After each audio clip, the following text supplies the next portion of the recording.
Zapadka, and I'm a longtime journalist, historian, astronomer, while I'm from Pennsylvania, I wore my West Virginia colors today because that's where we are in West Virginia to commemorate the WVU. And here we are in the 21st century, standing here, and we're going to celebrate what some people did in the 18th century, Mason and Dixon and their party.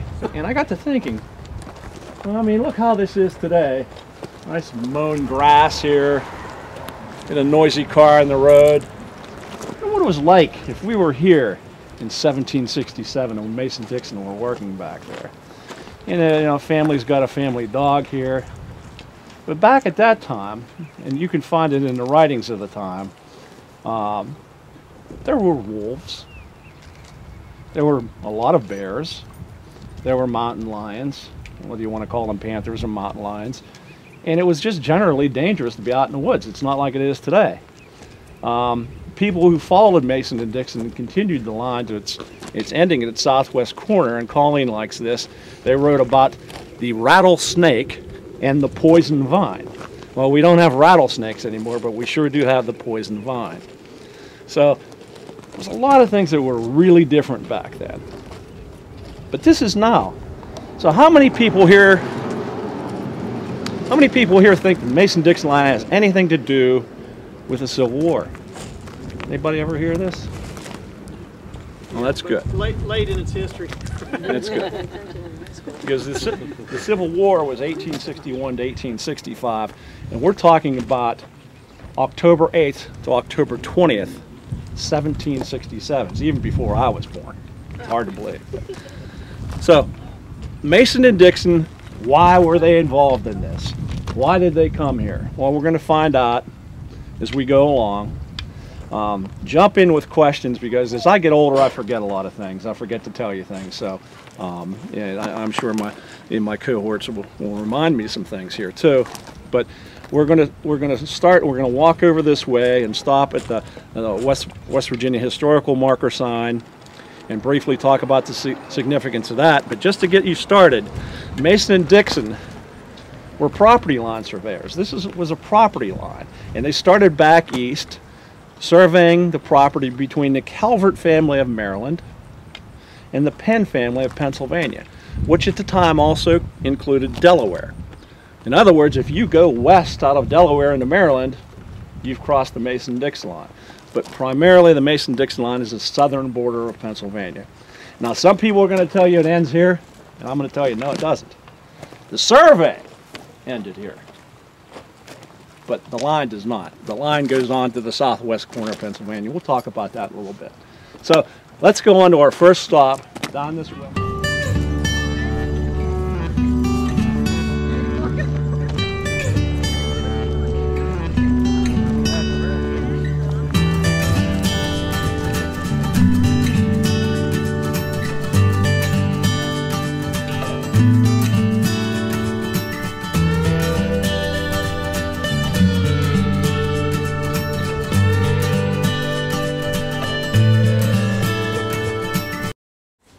Before I get started to talk about this, I'd like to have my guests introduce themselves to you. And later today at 2 o'clock, we have a program in the barn. So if we can just briefly, just introduce yourself, and then when you're done, I'll talk a little bit about this. All right. My name is Doug Wood, and as you can see, my hobby is historical reenacting. That's one of my hobbies, anyway. And later on, I'll be portraying a Cherokee war leader who served with the British during the French and Indian War. Was about 60 years old when Mason and Dixon were surveying this line, but he was still a warrior. So look forward to doing that for you all later on. My name's Ed Roby, also a reenactor. Primarily I do frontier trash. That's pretty much how I'm decked out today. I had to sell my rifle, my good beaver hats, and traded it in for cheap smoothbore. Also participate quite often in Native American reenactments, and basically I just love to study history and all the journals, and that's part of the fascination here, I guess, is all the information that Mason and Dixon left behind in their time. My wife, Diane, over there she's hiding in modern clothing today. She often portrays an American Indian woman, typically a Delaware woman. But anyway, she's not dressed today, but someday you'll see her dressed. Well, I guess the point is, if you have any questions about women's roles, even though I'm dressed as you, I could still contribute in that way. I think that's great too, Diane, because we do have a lot of young ladies here today, and I'd like them to know about that. We appreciate Pete inviting us to come along just to add a little more depth to the discussion here. Because, you know, the Native Americans were so very important to this area. And a lot of times we just gloss over it and we say, oh, the Indians, this and that. But it was very important. I just told some people I grew up in the banks of a creek called Connoquenessing. I wonder where that term came from. It's a Delaware word. So why did Mason and Dixon stop here? And why did they come this far anyhow? Because weren't they surveying between Maryland and Pennsylvania? And this certainly is not that. Well, in 1681, King Charles II of England deeded property to the Penn family that extended 5 degrees in longitude from the Delaware River. Now, is 5 degrees in longitude at the end of Maryland? No. Is 5 degrees in longitude back here along the creek? Or is it up here on top of Browns Hill? No. 5 degrees in longitude is today's southwest corner of Pennsylvania. Mason and Dixon were not headed to the Ohio River. They didn't want to stop here. They had another 21.9 miles to go from the top of that hill. And you will see in their journal, which you can purchase here, and I know Betty's here somewhere, and she's down there. If you're interested in their journal, it's available for purchase here at the park. You will see many indications in there that Mason and Dixon were told by their commissioners to go to the full extent of the 5 degrees in longitude. They didn't want to stop here, but they did because they came to this warpath that went along the banks of Dunkard Creek, which we'll see here shortly. And their Native American companions told them at this point that was the extent that they could go. There were hostile factions beyond this area that were not in control of the Native American nation here with the folks who were Mason and Dixon.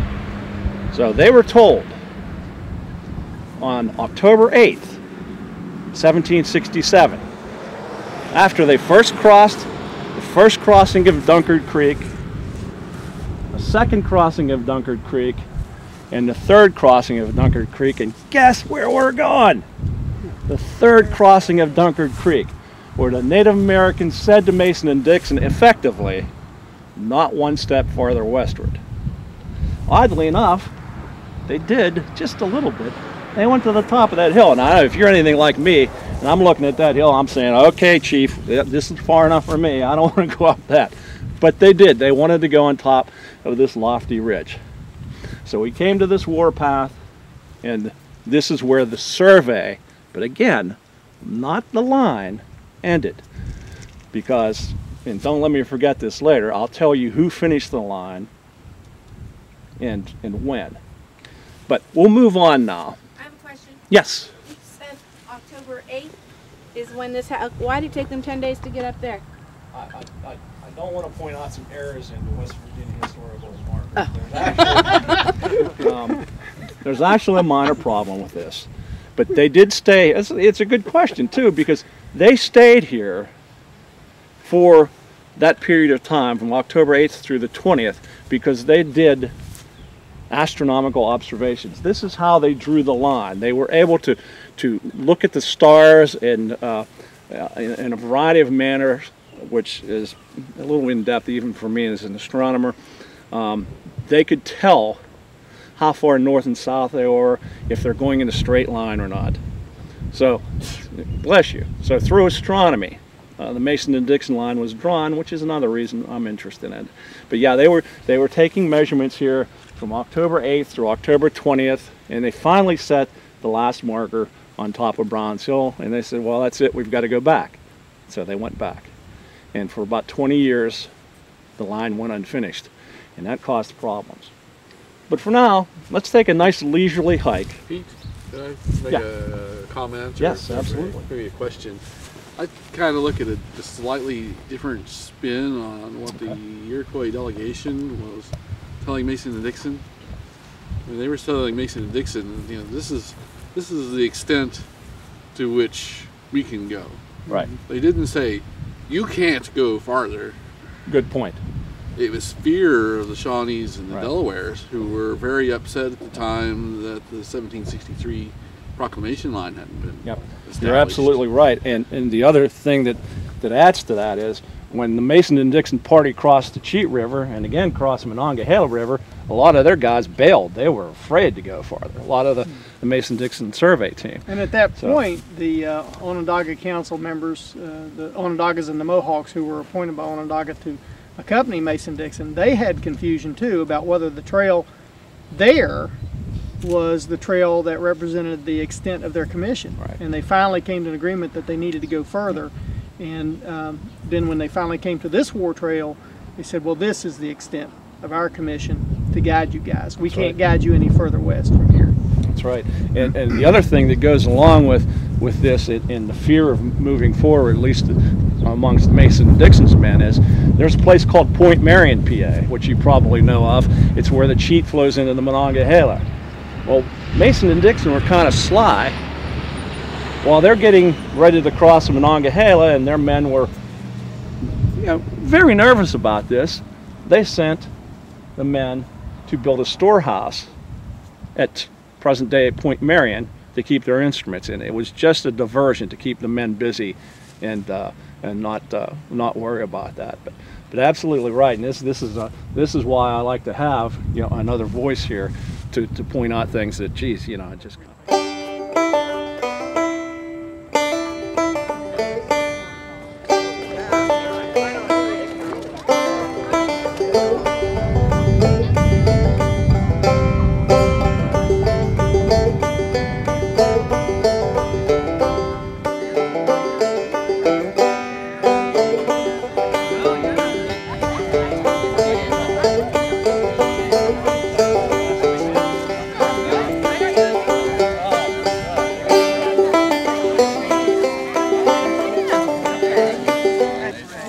Good photo op. This is a good view of Dunkard Creek here. If anyone wants to take a good look, photos, whatnot. This is a beautiful stream. And of course, not to politicize this talk at all. It's been decimated for one reason or another. Who you blame is up to you, I guess. So I won't get into that. But it's sad to know that a beautiful stream like this has had trouble. But it is very beautiful. It's a good spot for you to, if you don't know Dunkard Creek, here it is. And it was named for the Dunkards, who were German settlers who set up a town at the mouth of Dunkard Creek where it goes into the Monongahela near present day, what is that, near Poland Mines, I guess. And they had a battle with Native Americans in 1755 and they were wiped out. So that was 1755, we're here in 1767, so you can see.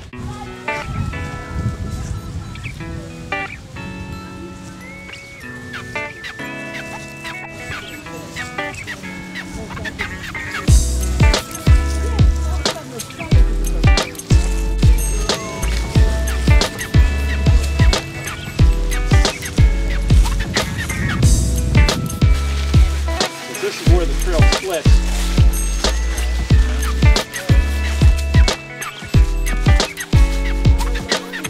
Across the line yet. Rocket scoops up there. The reason we stopped here is, and this is very important, we're going to go this way on our hike. When we return, here's the junction. For those of you who are brave enough to go up to Browns Hill to the marker, it'll be this way.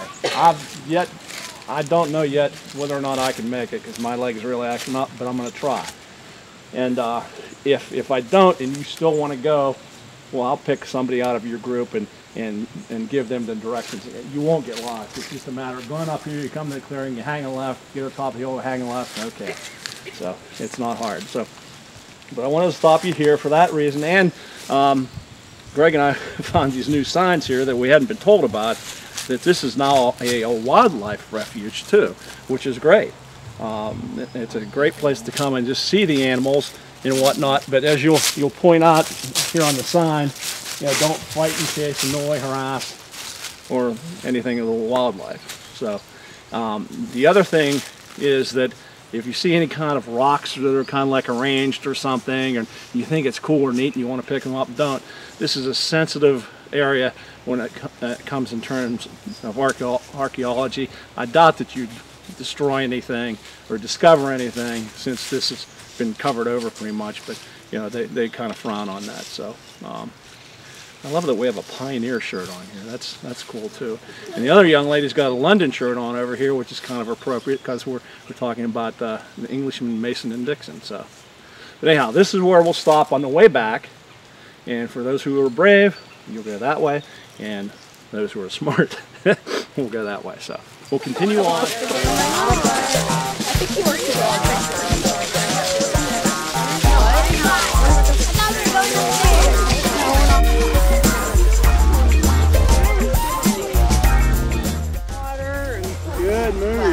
So many scouts come to activities not nearly as well prepared. Okay. So, true Cub Scouts to Boy Scouts. Next year. Right. We'll let those go away now. Yeah. Everybody dry? Okay. Well, this is something I do for my friends every year who come on the hike. As a duly registered voter and indigenous resident, I'd like to welcome you to the Commonwealth of Pennsylvania. If nothing else you do today, you can tell all your friends, I crossed the line, because you just did. Right at the edge there, and along that area right there is the line. It's very indeterminate unless you have a GPS. There used to be a sign here, but through years of study of topographical maps, I know that's a general area. So now you've come to Pennsylvania. And many of you, like my friend Lori here, is home in Greene County, PA. So what is the significance of this place? We're going to move over here to Dunkard Creek real soon, and we're going to see the third and last crossing by Mason and Dixon. We're going to be where they were. We're going to walk in the footsteps of history. That's what we've been doing. This, to me, is the most historic place in our region. And nobody ever comes here, which is why, 4 or 5 years ago, I started leading this hike. Because you need to come here. This is your history, whether you're from West Virginia or Pennsylvania. This is our collective history right here in this spot. And thankfully, it's beautiful like this. It's wide open. Of course, we're here in the fall.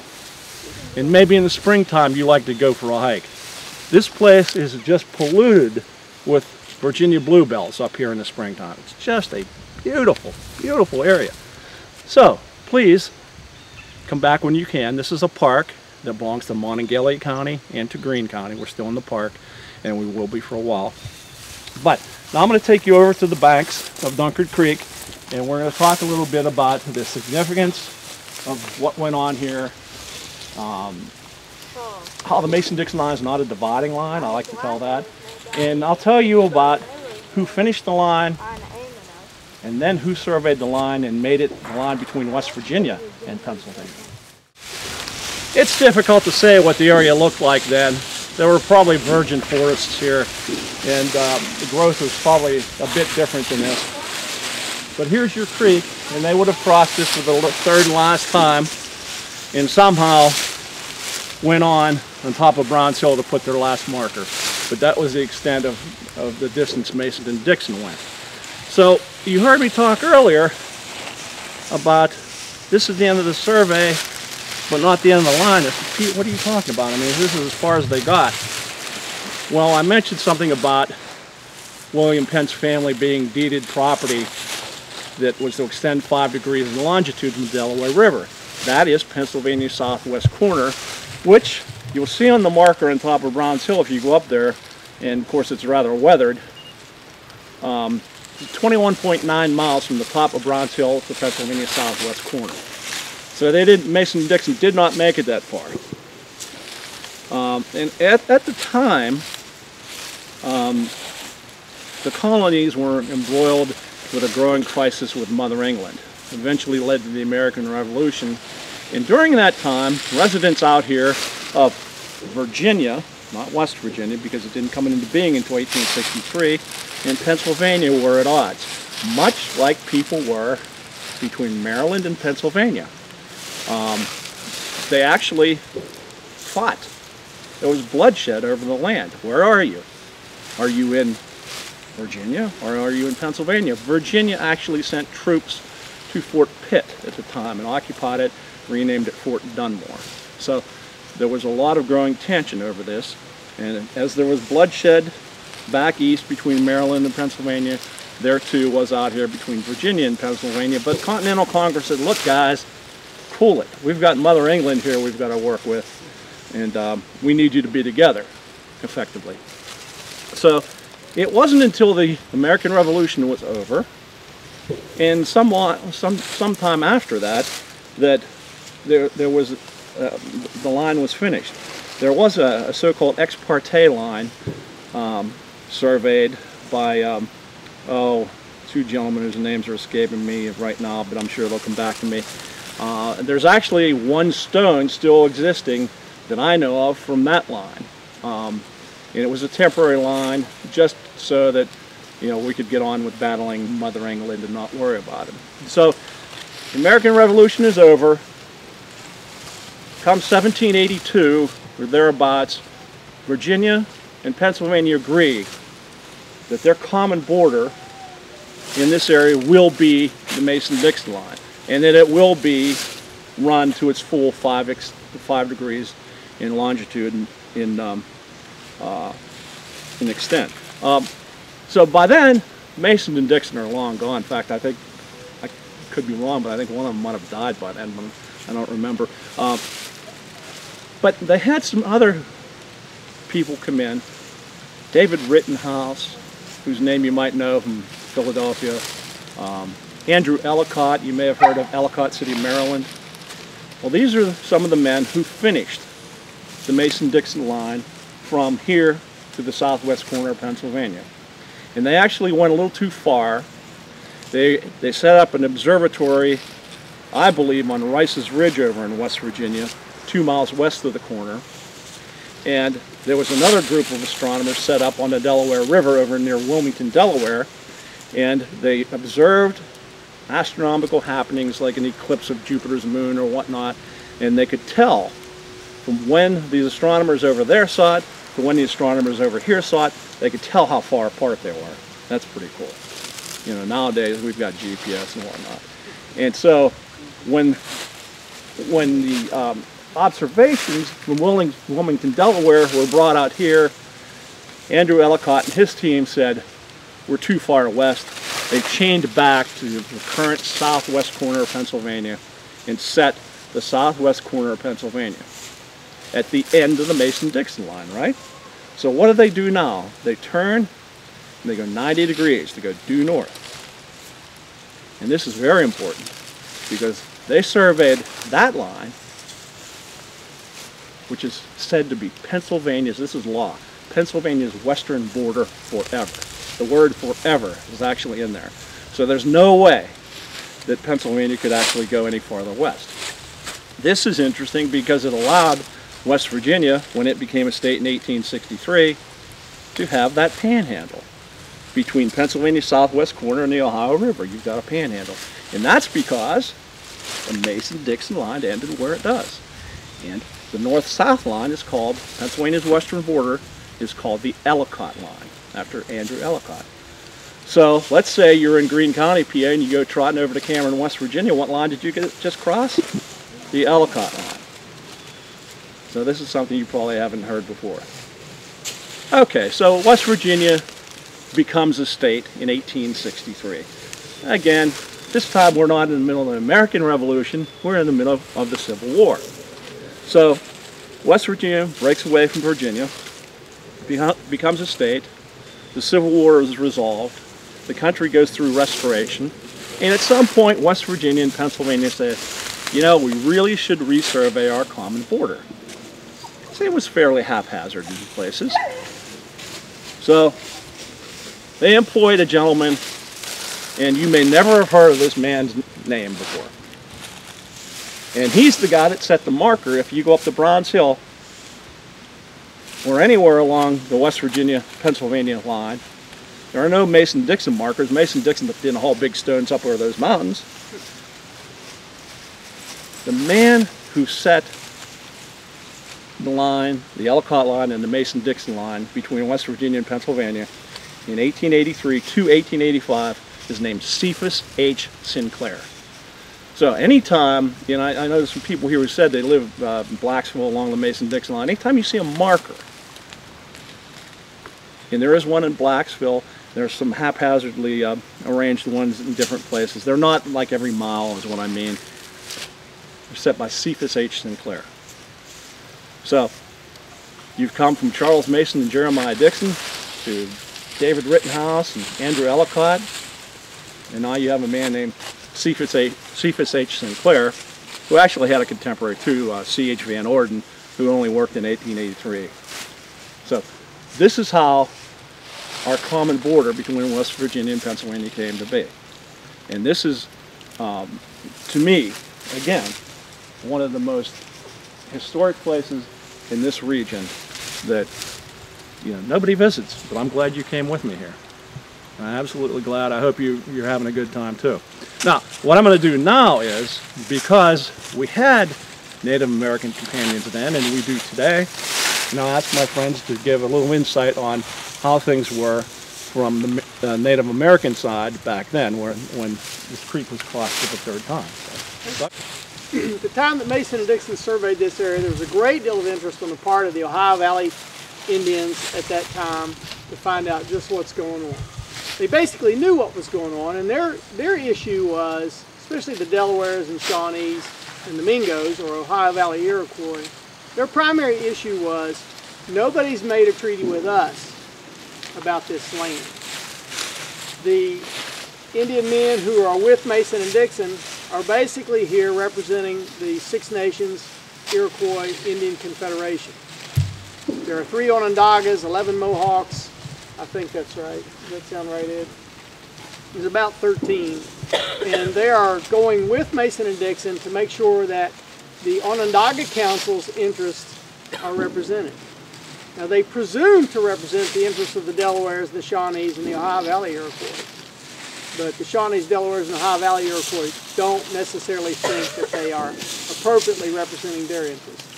So Mason and Dixon are visited at one point by a Delaware Indian group whose hunting territory is in the vicinity of Ohiopyle, just to give you a landmark. Ohiopyle, Pennsylvania. In that area is where Captain Black Jacobs' family hunts in the fall and winter hunting season.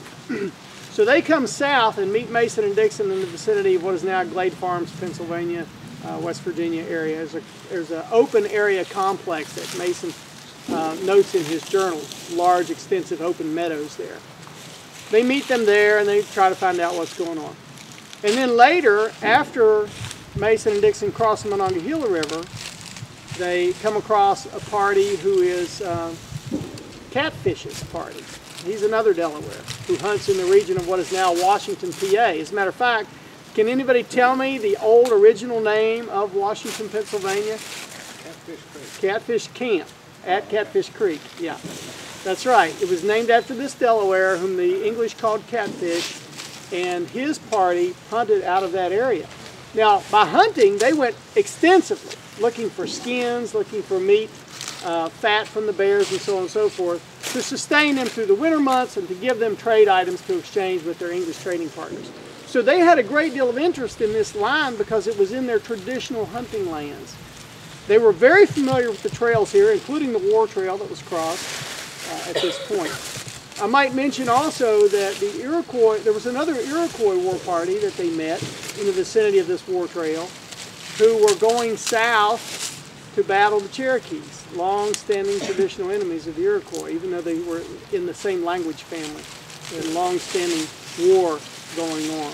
They allied with one another during the French and Indian War on behalf of their English allies, but that alliance broke down soon after the French and Indian War was over with. So I guess the main point I'm making here is that there were interests of native peoples who lived and hunted, sustained themselves on these lands, and those interests had not been represented at the Treaty of Fort Stanwix in 1768, at the Treaty of Hard Labor in 1768 in the southern colonies. And so they were here to find out just what's going on so they would know how to respond to the next step. And of course the next step was the settlement of the region by English and German-speaking peoples. Diane, you want to say a few words about Indian women's role at this time? Well, there's not a lot written concerning the women on this particular party, but in general, Native women had a good deal of responsibility and power for their nation, and a good deal of respect was given to them for the running of not just the household, but the extended household and distribution of wealth.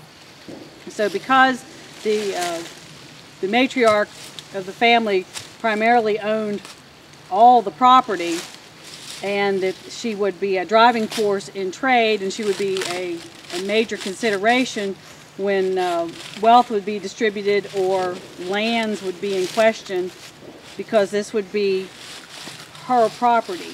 So there was a good balance between Native women and Native men as far as their roles, men being the protectorate and the provider, and the women being nurturer and caregiver, not just in the sense of family caregiver, but caregiver of the well-being of the nation as a whole. So it wasn't until a bit later when that respect started breaking down due to influence of European men whose consorts were primarily domestic servants, aka their wives, who did not have role and voice and vote in government, that Native women's power and respect started breaking down, and then position of women today sort of had to recoup that ground that was lost in the 1700s. It relates back to a couple items in Mason Dixon's journal. And one of the reasons that I'm interested in this whole Mason Dixon line is the fact that you can go back to the journal and glean little tidbits here and there to help get a glimpse of what was going on in the 18th century. One of the comments Mason and Dixon made when they met one or the other of those parties of Indians Doug discussed is that they were dressed pretty much as Europeans.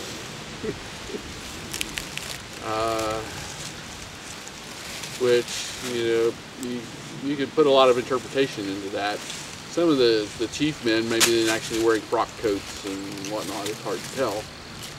But, one of the interesting things you can make out of that, or supporting evidence for other bits of evidence you can glean here or there, is in this period of time, the Indians were heavily dependent on trade.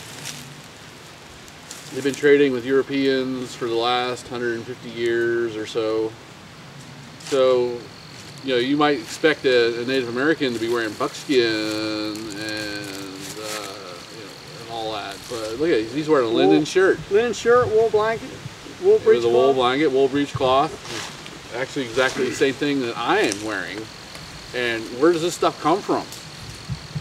Where's linen coming from? It's not coming from her hands. Where's wool blanketing coming from, and wool cloth? It's coming from England. Or maybe France. Francophile. It's part of the international trade that's going on.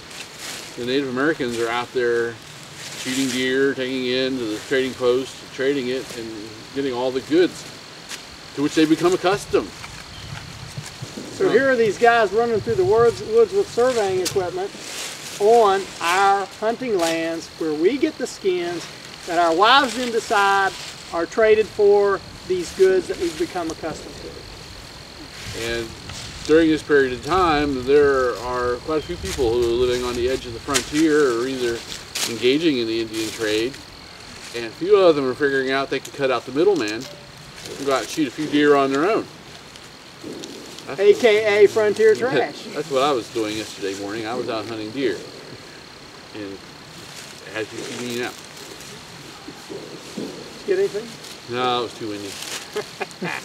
And another kind of interesting thing from the journals. There's all kinds of interesting things in there. There's another comment in there that has to deal with a party of Senecas that visit near this location, a little bit to the east.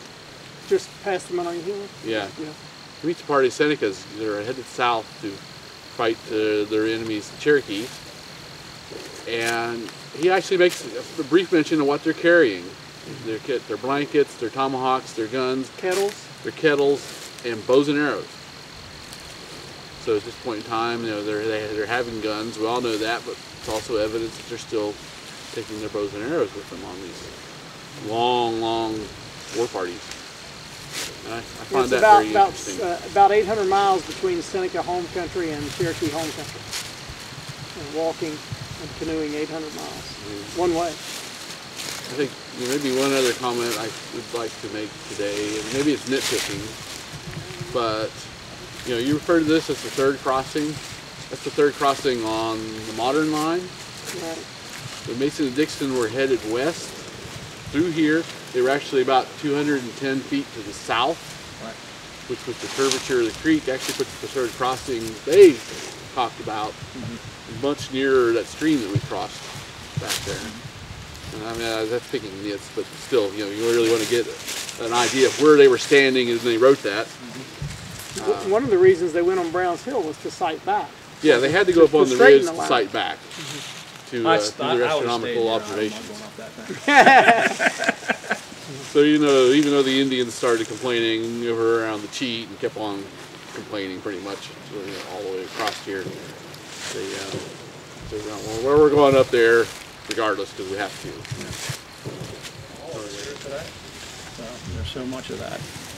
But there was one thing that I'd like to add in terms of the Mason-Dixon line, because we still today, through history being unkind to the Mason-Dixon line, and for a variety of reasons that you can look up online and read if you like, it became in the American mindset this dividing line: North versus South, free versus slave. But I like to look at this a little bit differently. As I said, Virginia and Pennsylvania at the time, I mean, there was bloodshed right in this region. And even back east, Maryland and Pennsylvania, there was bloodshed. Who lives where? Where are you paying your taxes? Where is this property line? But today we widely think of the Mason-Dixon line being a dividing line. And I'd like to challenge all of you here today to look at it differently. I look at it as the line that once it was extended to its full 5 degrees in longitude and was agreed upon by Virginia and Pennsylvania, what happened? Bloodshed stopped. For the most part, the bloodshed stopped. So isn't then this foundation of America, the Mason-Dixon line, is it not a dividing line, or is it, I prefer to look at it as a line that drew the fledgling nation together? So in my mind, and you can make up your own mind, but I look at this line as not so much a dividing line, but it's a line that drew us together in a variety of ways. The dominoes just fell the way they did for us to be the way we are today. When you cross the Mason-Dixon line, whether you live in West Virginia or Pennsylvania, and you go up and down I-79, maybe you're headed to Morgantown or to Waynesburg or Pittsburgh, and when you cross the state line and you see welcome to West Virginia or Pennsylvania welcomes you, put that out of your mind and think Mason and Dixon. If you cross the Mason-Dixon line on I-79, Mason-Dixon would have been way over your head because there is a big cut that the highway took out of there. But try to think in terms of the Mason Dixon line, and not so much as this Civil War dividing line, but as a line that really helped bring us together. Because after it was drawn and agreed upon, then we settled down and moved forward as a nation. So I don't know if I've answered all your questions or enlightened you a little bit, to help of my friends here.